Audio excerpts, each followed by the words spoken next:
छतु तरकारी को एइभଳି उपाय जदि रांधिबे माछ मांस भी आगे फिका लगे।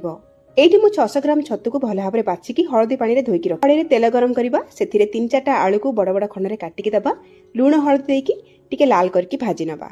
भजा आलू को बाहर करके साइड रे रखिबा आउ सेई तेल रे आमे छतु को भाजीबा। छतु को हाई फ्लेम रे भाजीबा आउ छतु रे अल्प टिके लूण देकी आमे भाजीबा।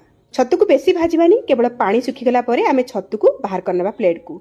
अदा रसुण पियाज कंचा लंकार गोटे पेस्ट बनै नबा। आउ गोटे मसला बनैबा जोथरे कि धनिया जीरा लवंग डालचीनी गुजराती गोलमरीच पानमधुरी एसबू को अल्प टिके पानी देके आमे चिकण करके बाटी नबा। पुणी थरे कड़ाई रे सोरिष तेल देकी गरम करबा सेथिरे जीरा तेजपत्र को भाजीबा तापरे कटा पियाज देकी लाल करके पियाज को भाजी नबा। पियाज भाजी गला परे अदा रसुण पियाज रो पेस्ट को पकेबा ताको किछ समय भाजी नबा। तापरे एथिरे आमे कटा टमाटो स्वाद अनुसार लूण हळदी गुंड कलर पई काश्मीरी रेड चिली देकी आउ किछ समय भाजी नबा। और तापरे बटा मसला ता सहित 2-3 चम्मच पानी देकी भल भाव मसला को 5-6 मिनिट पर्यंत कषि नबा। भजा आलू को मसला रे देकी भल भाव कषि नबा।